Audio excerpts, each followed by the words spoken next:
Bonsoir Olivier Schneider, Bonsoir. président de la Fédération française des usagers de la bicyclette, la FUB. Le vélo qui est l'un des thèmes de la campagne des élections municipales à Paris. Les différents candidats sont d'ailleurs interrogés aujourd'hui par les associations de cyclistes sur leurs différentes propositions. Quant à la maire sortante Anne Hidalgo, elle a détaillé hier la suite en quelque sorte de son plan vélo. Elle entend notamment supprimer 60 000 places de stationnement en surface à Paris. Est-ce que la place du vélo, de votre point de vue, a progressé ces dernières années dans la capitale? Indéniablement, évidemment, il y a toutes ces nouvelles pistes cyclables très larges. Donc le vélo a gagné beaucoup de place, mais par mètre consacré, il y a aussi des cyclistes dessus. Donc ce n'est pas de l'espace qui est perdu, c'est de l'espace qui est redistribué. Alors justement, on fait le parallèle ce soir entre les bouchons supplémentaires pour les voitures. Est-ce que c'est le prix à payer? Il faut d'abord faire de la place au vélo et donc ça passe d'abord par une action au détriment des automobilistes?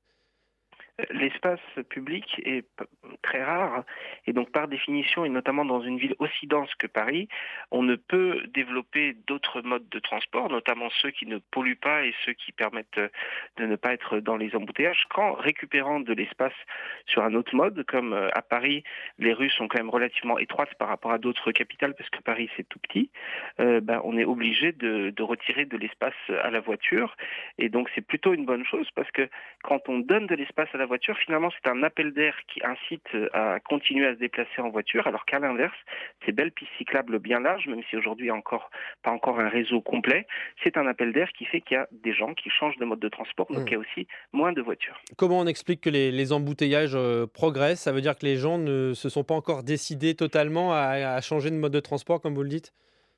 Tout à fait, il reste des. Alors, je connais pas les cas individuels, mais quand quelqu'un va en voiture du 15e au 7e, il se trouve que là, je suis exactement au moment où je vous parle, à la limite entre le 15e et le 7e qui se touchent.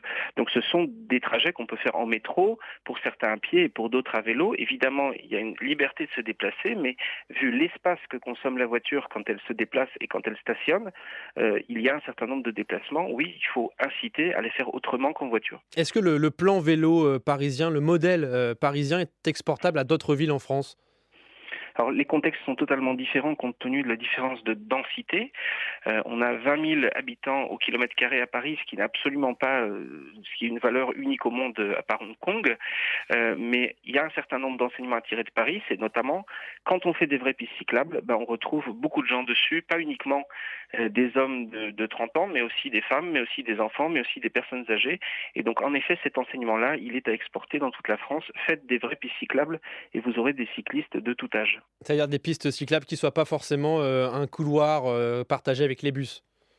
Alors ça, en effet, le couloir partagé avec les bus, c'est une des solutions qui sont les moins inclusives. Vous ne laisserez pas votre fille de 12 ans aller au collège sur un couloir bus partagé, à moins qu'il y ait un bus par heure. Et donc, en effet, c'était des solutions qui ont été mises en place parce que Paris a vraiment des problèmes de densité. Mais si on veut que le vélo soit accessible à toutes et à tous, il faut éviter ce genre de solution, en effet. Merci à vous, Olivier Schneider, président de la Fédération française des usagers de la bicyclette dans le 17-20 ce soir de France Info.